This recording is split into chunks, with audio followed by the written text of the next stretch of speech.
Welcome back to Sportsworld. Time for the racing panel. Let's start, as always, with Keith Hillier. Was it a satisfactory day, Keith? Cox Plate Day for you? Well, look, to paraphrase Gus Mercurio on this program years ago, big-time racing's back in town. It was fabulous yesterday, Bruce. 38,000 plus at the Cox Plate, and they got something of everything. Sydney, as a Sydney sider, you must be thrilled to bits, Max, because you dominated the meeting. Oh, of course, but that's not to be expected, isn't it? Well, Lee, you didn't quite dominate the meeting, but you had a very good day, second in the Cox Plate. Congratulations on that training effort. And storming into the Melbourne Cup after he's winning the Moonee Valley Cup. We're very pleased with that. We've always had a good opinion of the horse, and you know, through his Adelaide form and that. And I think probably, as Ray was saying earlier, it's the first race this season that's really suited the horse, and he shone through. And what do you do with Mahogany? Freshen him up for next year's Cox Plate? Well, probably, yes. And Ray, from your point of view, I know you were very keen on Moss Rocket yesterday. The highlight for you of the day? The highlight was the win of the 3-year-old Octagonal and the magnificent finish. The two horses, they gave everything. That last 50 metres, Mahogany tried so terribly hard, and you have to be impressed with that 3-year-old Octagonal because he really knuckled down. I like that in a horse. He's very similar to his half-brother. His half-brother Capstone was a similar horse, very brave horse, and this is a very brave horse too. I think Mahogany's a very brave horse. I think you've got to give him credit. You've got to give Lee Freedman credit. You've got to give Greg Hall credit for a magnificent ride. I think they went down with all flags flying, yes. But we cannot overlook the fact that Dane Wynn got skittled. Otherwise, it may have been a different result. A little bit too far out to be certain, but I think the complexion of the race would have changed had Dane Wynn got through. And the other post-mortem aspect of the race is that our Maze K, who punctured about 600 or 800 metres out, his trainer Grant Searle believes he may have a virus or something. Results of that will be known later today, but he's going home to New Zealand tomorrow. Ever think he just might be allergic to brown rice? Poor Brian York, you do feel for him yesterday. I mean, all the effort he did. I agree with you. I think the only unsatisfactory thing from the Cox Plate was Dane Wynn, not knowing whether he would have won. But it was a surprising race. No surprise that our Maze K jumped so quickly from the left. The big surprise was at Solbit. I know he missed the kick last year and took a while to get to the front. The fact that he never got to the front, and I guess Brian York would have preferred to have had a sit. Let's take up Johnny Tapp's call and of the great Cox Plate, and we'll chat about it after the race. Going up to the girth of the leader. Our Maze K might get left in front here for a while yet. Solbit is taking his time, getting around the outside into third place. Dane Wynn settles down fourth on the fence, followed by Mahogany in a good spot, and then Station Hand on the rails, Pakaraka Star, Danarani on the inside of Mr. Marconi, followed by Seascape. Octagonal between horses, wants to pull a bit in the early stages. Out deep is Just Apollo, Jeune second last, and Star Dancer back at the tail of the field. They're pretty tightly packed as they head into the back straight, 1,100 metres out, and our Maze K is the leader. It's our Maze K, a bit more than a length to Stony Bay, a neck away Dane Wynn getting a cushy run. He might have a job getting off the fence from there, followed by Solbit, and then Mahogany further back, and three wide Just Apollo on the outside of Station Hand, a length and a half Pakaraka Star on the inside of Mr. Marconi. Octagonal a fair way back with Seascape, followed by Danarani. Jeune is second last, and a head back last on the inside is Star Dancer as they go to the 800 mark. It's our Maze K in front, about 3/4 to Stony Bay. Solbit's been three deep most of the way. Out very wide Just Apollo, his Station Hand making a rush forward, followed closely by Mahogany, held up momentarily. Dane Wynn on the fence with nowhere to go, and then Mr. Marconi. Octagonal starting a move, he'll have to go very deep. Jeune wide out on the track in the blue and white colours. Seascape with nowhere to go, followed by Danarani, Pakaraka Star and Star Dancer. Look at them pack up as they come to the turn. Dane Wynn got knocked right out of the race. He's back near last on the corner. Station Hand takes the lead. Here's one of the 3-year-olds, Octagonal. Mahogany on the fence as they turn for home, straightening up Octagonal. Jeune's the one to have the last shot at him. Octagonal is just the leader. Mahogany coming again on the inside. Octagonal and Mahogany. Octagonal, Mahogany are coming to the line, locked together. It's a fantastic finish. Octagonal wins the Cox Plate, about a half neck to Mahogany, who was gallant in defeat. Was gallant in defeat, and as you said, I think, Ray, what a fantastic finish. Two horses giving absolutely everything. I don't think any excuses for Jeune. Good run. Station Hand was a bit of a surprise. Was it a good run, though? Like Jeune couldn't solid run run, past Station Hand. What did you think, Lee? Well, look, I like Jeune as a racehorse. I've seen plenty of him, but I'm not sure whether he's going as well as he was last year. Wayne Harris said the track might have been a bit too hard for Jeune. You've got great compliments for the new Moonee Valley track, Lee, haven't you? I think it's a tremendous surface. I mean, it's the only track I've seen where horses can get wide and it doesn't disadvantage them, I think. Were horses on the fence disadvantage yesterday? Well, some of the professionals, I think, thought that they were. I don't know why, but it may have had a lot to do. There was a headwind down the side, and that could have had something to do with it. I thought Greg Hall's ride was just the best ride in defeat that you'd ever see. There was 10.5 kilos difference between the first and second horse at the weight for age go, and that told in the finish. Well, we'll talk to Greg in a moment. Craig Willis did all the interviews for us yesterday. Let's start with Shane Dye. In fact, Shane will be there in just a moment. Actually, we're going to have a look at Damien Oliver's situation. Damien, do you think there was room? Al Maysco, here he is, trying to get up on the fence. It's Al Maysco in the bright green leading, and Damien... Solid does it. Wasn't room, was it? Solid goes over onto Al Maysco, and Al Maysco then just puts Damien According to the out of the stewards, there was insufficient room. Nobody was to blame. Yeah. I would say there was room for a dead-set close horse. I give Damien Oliver 10 out of 10 for courage. Well, I think the thing that cost him any chance also was that they didn't split up. The field just did not split up as we expected. What happens with Japan? Does Damien get a trip now? He has to go, I think, on his Caulfield Stakes run. You can't knock him on yesterday's performance. No, fair enough. Just a point, Lee, on the track. And you're not making excuses, I'm just putting a proposition to you. How do you think Mahogany would have gone had he have been 3 or 4 wider on the track? Would you prefer to have been there?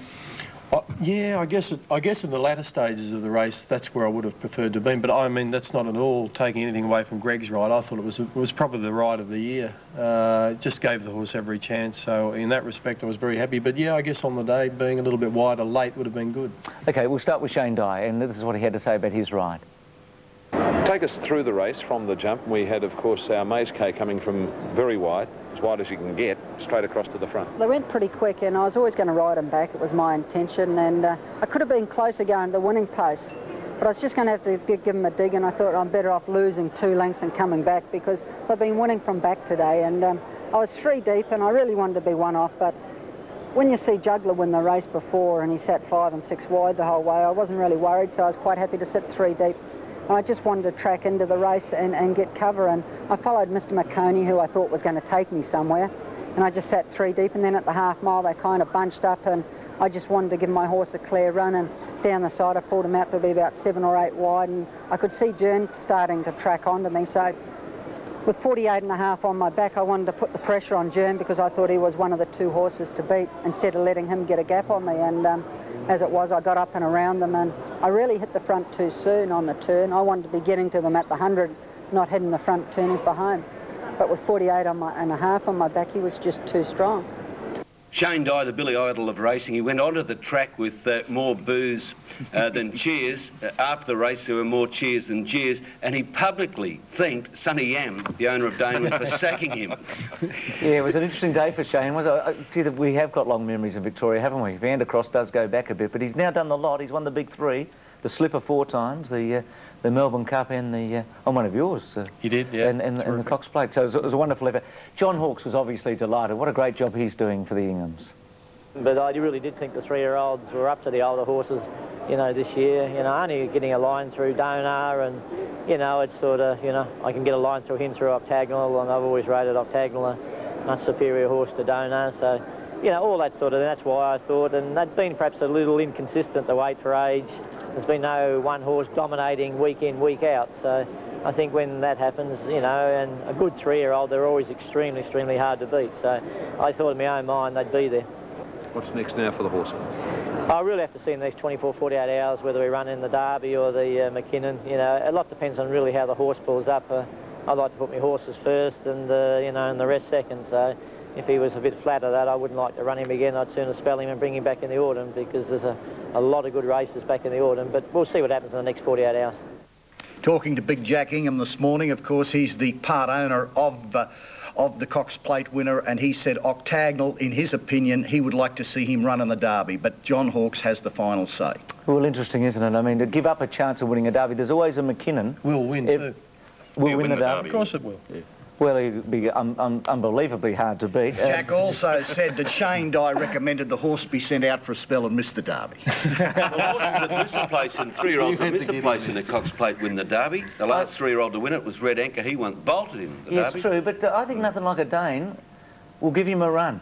for his day. Oh, he's a good I horse. like backing Cox Plate winning 3-year-olds in derbies. It's usually a pretty good formula. No, I'm not going to argue with They you run second completely. or third, they usually win. Or fifth they win. No, you've, Fifth, yeah. you've made the point. He's probably a good thing, but he's not over the line.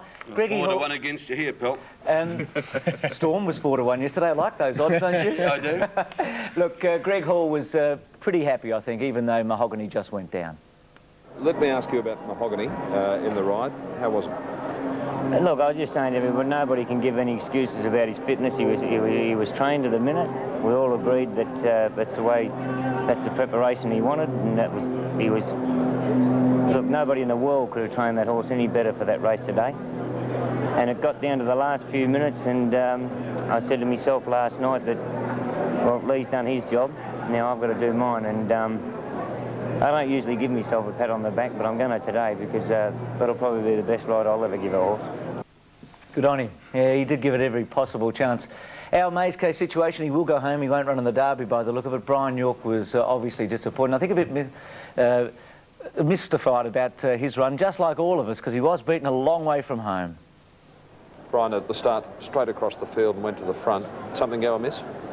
I think something must have done because he was gone too far out for it to be true. I mean, he was gone at the 800 really, and he was starting to feel the pinch a bit, and he shouldn't have been going that far out. And I still think there's a chance that he can run 2,000 at least, but on his day when he's 100% right, I'd say that he may have muscle trouble or something behind. What now, a spell, do you think, for him?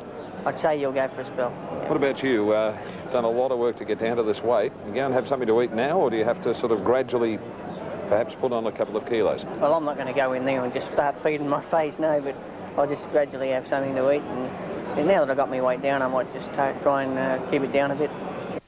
And an interesting sideline, I mean, Shane Dye rode octagonal. He'll obviously ride nothing like a Dane in the Derby, won't he? Yes, I think that's why he doesn't want to see octagonal in the Derby. But I think I should point out one thing. To the victor go the spoils. I congratulate Shane Dye on an excellent ride yesterday. Yeah, it was a good ride. Just shows you, though, like Shane was the winner yesterday. There's Brian York, who's done it very, very hard for a week and a half and had all the disappointment. So that's the ups and downs, isn't it? Really? And the last word on the Cox Plate post-mortem is that Dane has some bandages this morning. He cut his legs, not severely, and his preparation will continue. I wonder if he'll run in the McKinnon now, after all of this. That is the plan. Is it to run in the McKinnon? That is the plan. Sometimes the McKinnon can be just as good a race as the Cox Plate, but that's another argument that we could go on with. We're going to take a break. We're going to look at the other big races after this.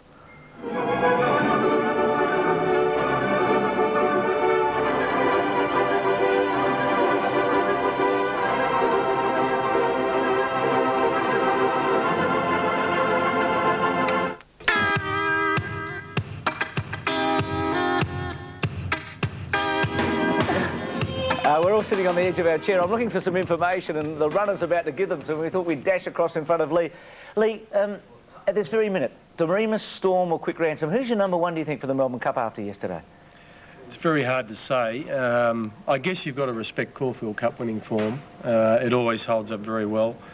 I'm impressed with the horse's win yesterday, and I thought Quick Ransom's run was very good too, so I guess it'll take me another week to sort of sort out in my own mind what I think is our leading chance. Does Damien Oliver have first choice, or will it be Oliver? How does it work out? He'll stay with the Caulfield Cup winner. Greg's ridden Storm his last 3 or 4 runs. He'll be on Storm, and Gouch booked himself for Quick Ransom. Yeah, nice trio, isn't it? That's a good ride. Congratulations, you've got 3 of the best jockeys anyway. Oh, well, you need good riders. And will Storm, Doremus or Quick Ransom run this weekend? Quick Ransom definitely will not. Being an English horse and being an 8-year-old, he doesn't need another run. As far as Storm and Doremus are concerned, I'll very much be guided by how they go during the week. I would say Storm probably will, Doremus probably won't. Interesting, because winners normally run on the Saturday, don't they? Yes, but then again, most of the field does, Bruce. Not a bad point, actually. I hadn't thought about it like that. Let's have a look at the concluding, or the last 1,400 metres. Look, I think anyone that backed Storm yesterday in the run would have been just absolutely curling the moat. It was a wonderful ride. He put him in the right spot, about 4 back on the outside. This is Hall. The Phantom Chance, I think, is officially gone. Would you agree? He's gone. He was gone for 2 years, a year ago. That Storm in the predominantly red colours with the yellow cap, and he's 2 out from the rail and running about 7th. A smidgen closer than normal, Lee? Yes, I thought with the weight yesterday and having drawn wide, Keith, it was an opportune time to go forward because there's often not much pace in these races. So we went forward with the 51, and I thought he'd probably race a little handier than that, but Greg got him into a beautiful position, and the horse just relaxed and went to sleep. It was a very good ride. Of course, normally on this morning too, we'd be discussing the Moonee Valley Cup penalty for the Melbourne Cup. With the changed conditions, there is none. Yeah, but that was the same last year too. I think top rating one, he couldn't be penalised either. So I'm not sure. And I know it's nice I've won the race, yes, but in principle I don't know if they're a good idea. He pricks his ears when he gets to the front, Lee. I mean, he hits the front very quickly and looks like he's going to destroy them, like top rating could have last year. Doesn't quite. Does this mean anything at all? I mean, the ears are pricked, and I just had a feeling he wasn't quite sure what to do when he hit the front. I don't think he's ever been in front before. Now, Hucker, I know you're carried away with this horse, but what about the calibre of the animal chasing him? What do you think about the... Well, he's a useful horse, Bullwinkle, and Quick Ransom's a useful horse, but what I like about him is he's a Moonee Valley Cup winner now, got into the Melbourne Cup with no penalty. He's got no weight. He's been trained for just this one race. There's an improvement in him, and... gee, I think he's the horse to beat. I think you could add to that, Ray, his Adelaide Cup placing. Yeah, well, he's no problem at the 32. And you watch him in that race yesterday, the way he settled so beautifully. He did. Did he lose his way slightly in the straight, do you think? Yeah, well, he's still a little immature, but I think more than that, a lot of horses that hit the front in the straight yesterday didn't find the line. I think he did a good job to win as he did. Would I be out of place in saying that perhaps that's the first time he's really been in that sort of winning situation under that sort of pressure in the straight too? Yeah, usually he's been finishing on. He hasn't sort of got to the front that early. I think that was probably it. And then he had a bit of a look around and thought, well, heck, you know, what am I doing here? I think the key to him, though, Lee, is improvement. If you can get another couple of lengths out of him, he's probably right in the cup. I just doubt the quality of his rivals yesterday, but obviously he is an up-and-coming horse. He's not over-raced. He's got a lot of the attributes you'd like to see in a top cup over. Yeah, no, I think that's true. He's a horse that has got improvement in him. Greg got off him yesterday and said the horse had a good blow, and he said he got a little tired. So, you know, we've got a little bit to make up yet. Well, Greg spoke to Craig after the race, and this is what he did say. What about this horse for the Melbourne Cup, Greg? Well, the part I like about him is Lee's brought him along beautifully up to this stage, and he hasn't really pushed him. And today, I mean, he had to run in the first three to hold his spot in the betting in the Melbourne Cup, and it was either win or run very well to hold his spot. And the thing I liked about him was I think he's going to find 3 or 4 lengths on today's run, because he's gone into the race probably a touch underdone, but today's basically not his mission. Melbourne Cup day is, and as we well know, the Freedmans are good on the day. Have you noticed that with Greg, the very first reply to the question is he loads praise on the trainer. And that's to sort of secure the ride for the future. So if he does that, you know he wants to continue riding. Well, one thing you can say, Lee, your horses are striking their peak at the right time, and so is G Hall. Well, that's a good thing. I think the G Hall's a big-time performer, and to have him coming into form Melbourne Cup week's terrific. Did you take any doubles, Lee, Caulfield Melbourne Cups? I took a few, Bruce, as like most punters. Most of them went west, but I do have Doremus into Storm, Quick Ransom, and Double Trigger, I think. Not into Doremus, not the double? Sorry? You didn't take Doremus the double? I can't remember. I don't think I did. No, we're just trying to angle something here. Look, let's go to the what could be a very good guide to the Derby. It's proven in recent years it is the double AMI Vase. This was impressive, Donar. Burrito, gee, your poor old Brian didn't have the best day. He missed the start on Burrito and then had to use him a bit to get to the front. Donar seemed to have this race won a fair way from home. Rivada was the disappointment. Just a little query about the runner-up being able to really whip some ground off Donar in the last 100 metres. Lucky the runner-up. What do you think? Won the race. Ray, what do you think about Donar's form here? Well, I think he has been trained particularly for the Derby, and he's in Octagonal's colours, by the way. Sorry, Ray, go on. And this race has been a very good lead-up to the Derby in recent years. Reading ran, I think, 3rd or 4th in this race. Revenue won it, Blevik won it. Yeah, Blevik won it, and then went on to win the Derby. But Peep on the Sly, you wouldn't think that he'd be a chance, but I think he should have near won the race, Peep on the Sly. Interesting, isn't it? Again, covering ground, Donar. Yeah, he is, and look at Donar again, very wide and aboard Donar is Darren Gauci. Now, he hasn't had a mention this morning. He deserves it. He had a treble yesterday. He rode superbly, third place in the Cox Plate. He judged this race well. That's Donar in the All-Cerise going to the front now. He's got the race won. Peeping the Sly makes a late run. There is a school of thought that he maybe could have won. I don't subscribe to that. I think Donar was always going to win this race, and I think he's going to be hard to beat in the Derby. Well, Gouch also could have ridden octagonal had he tried to waste, remember, and decided he pulled the plug, which he still believes was the right thing to do. He also spoke to Craig after the win of Donar. Well, Darren, well done, and a horse that appreciated coming back to his own age here. I think so. His last run in the Corporal Stakes was quite good, and today he probably improved a little bit, and one eye blinker probably helped a bit too. From around the 800, you had him positioned pretty well, but it's always a tough go on the home turn here. Well, it is a tough go. The horse in front of me were always going to take me into the race nicely, and as things panned out, it worked out good for the horse, and I was fortunate enough to sort of move up at the right time, and my horse did sprint to the line. The best horse won on the day, and he's going to be a nice ride in the Derby. I really believe Darren Gouchy is a lengths better rider now since he came back from Hong Kong. I think he's riding the best of any rider in the country, Darren Gouchy, at the moment. Well, let's look at the markets for the Victoria Derby. An octagonal is the key, isn't he? Michael Iskander says nothing like a day in an octagonal. Equal favourites at 7-4 with Donar 7. Was there a problem with Catalan opening? Does anyone know? Why was he scratched yesterday?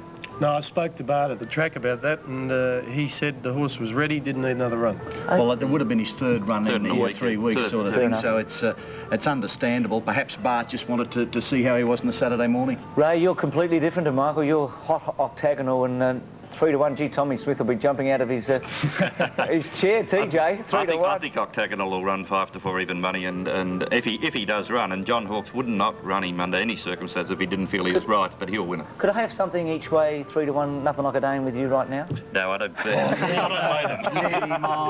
What about Juggler yesterday? This was a great run. Now, I guess you can argue, this is in the Waterford Crystal.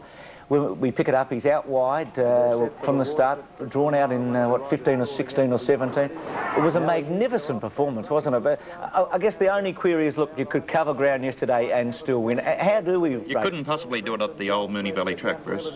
He would have finished 15th if he tried to do the same thing on the old Valley track, sit 4-5 wide all the way. I didn't put Juggler in anything yesterday because he had a setback, hadn't raced for nearly a month, and that really added to the merit of his win. To be off the scene, Max, don't you agree? Oh, it's very relevant, and why I didn't put him in either, Keith. You couldn't feel that he would be 100%. He's having his first run since the Epsom. He'd had that setback, and here he is covering more ground than any other runner, doing it real tough. And even when they got to the bend, I said, well, Juggler's going to stop shortly, and he just found another gear. So you've got to wonder about the track conditions yesterday. Juggler in the past has been an above-average horse, but by gee, this run on the face value has got the stamp of real class. Let's pick up John Tapp's call, and Juggler is wide as we go to them. Juggler, who's had a tough run, then John Quest between horses. On the fence, Colburnett, Sports Beat wide, even wider Pragmatism, followed by Dark Czar, held up, and then Socorano, Change of Fortune, Western Red and Desert Chill can't keep in touch as they come to the 400. Island Morn being pressured by State Taj, joining in 3 deep, Sober Suit. Juggler 4 wide is coming into it strongly, followed by Pearl Prince, Colburnett, and then Allegro and Sports Beat as they turn into the straight. State Taj is tackled by Juggler on the outside. State Taj and Juggler have come away. They're fighting it out. Juggler, this has been a terrific effort. He's never been on the track, but he's drawing away in the last bit, and it's a mighty performance by Juggler. Juggler beats State Taj. Sports Beat third. Gay Waterhouse said after the race, the Nissan Stakes, on that run, he'd probably have to back up a bit quick. He'd be a chance in the McKinnon Stakes, wouldn't he, on what he did there? No, different type of race, so I'd have to think about that. Have a think, Max. Yeah, I can tell you now, I don't think he would be. No, fair enough, 4-1 against again. Great run. Is it the camber in the track, do you think? I mean, why can you cover this ground? I think it's definitely got, it's definitely the camber, number one, and the surface. You see horses on those tracks, similar tracks overseas, they can sit wide and win, and the same thing's it's actually going to change the pattern of racing at Moonee Valley as we knew it in the past. Is that good? I think it is good because it means more horses, there can be more space between the horses, more horses can get a crack.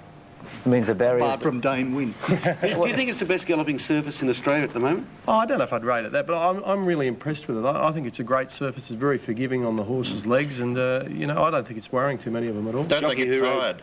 They do get tired. In that last bit, because now it's a rise, I think, of about 5 feet in the old, from the 800 metres, and by gee, they get tired and halfway up the straight. Ray, it's a perfect cue to Moss Rocket. Didn't he get tired yesterday? But he was entitled... A BMW would have got tired after what he had to do early. He did. Robert, he was a bit keen to lead, wasn't he? There are a few keen to take him on too. Well, here he is. That's tactically, but look at what he's got to do. And there's Aussie Cozzy and I think the ill-fated Chief De Beers who are up there making it with him. They both finished last and second last. So when you say ill-fated Chief De Beers, well, ill-fated only from my point of view. He was certainly used. Poetic King looked to have the drop on them. Couldn't make the ground. But Moss Rocket in the last 50. Oh, couldn't lift his legs. But still a very good run, wasn't it? Oh, terrific. I think it was the run of the day, really, when you think of what the horse had to do, and he was still finding at the finish. Well, that's arguable. I think Octagonal was probably the run of the day. That was a very good run too, but Octagonal was out in the best of the ground, had nothing on his back. This horse has got to carry his weight. They've all had a crack at him. He's now fighting off Sequalo, and the lightweight down the outside just gets him. And as Lee pointed out, very hard to get home near the fence, and that's where he was. So New Zealand sprinters don't normally beat ours, do they? And They but don't. 3-year-olds have a good record in that race. He's a stablemate of our Mazeco, and he's been beating our Mazeco on the track we discovered post-race. Oh, that would have been... Isn't it interesting? The two big races yesterday, weight for age races, were won by 3-year-olds. The sprint and the Cox Plate. could it be the new track making it that bit tougher? The pull in the weights is more relevant. Don't know. I'm not sure, Max. But maybe the older horse. Oh, well, the Moss Rocket was a super run, and Mahogany, great run. Melbourne Cup, the markets, Michael Iskander and also Rays. Michael, obviously, with the doubles with double trigger 11-2, Storms into 8s with Doremus, two of Lee's horses, and Quick Ransom at 12, and Jern still there. And this is the way you go, Ray. You've got Storm favourite today. Yeah, I think Storm's near a good thing. Ray, if I really told you Mick Dittman was going to ride Beau Art, or was considering riding Beau Art, would that make any difference to your market? Probably, yeah, if he was going to ride it, he'd probably, or she would probably come into about 10-1. But gee, I'm keen on Storm. Is he riding it? I think he'll let us know today. The Dittman's on Beau Art. Well, he was considering it overnight. Max, you ever smoked a cigar? Not really. No, well, there's a good horse called Cigar. He won his 12th consecutive race this morning. This is the $3 million Breeders' Cup Classic. He's won 12 straight. I think he's won $4.5 to $5 million this year. Owned by Alan Paulson, who owned a Razzi. And Max, Strawberry Road. Yes. And that is one heck of a horse, isn't he? Well, the hell of a horse. And I'm glad he was racing on that dirt and we had Moonee Valley yesterday. He wasn't any good on the tip. Derby Day next week, and next week in the program we'll have a terrific Melbourne Cup preview with all the panel and some guests. Thank you, gentlemen. All we need is a good crack of the weather, and we're going to have a bumper Melbourne Cup week, that's for sure. No question about that. We'll catch Ray, Lee, Max and Keith next week. A break, back with more after this.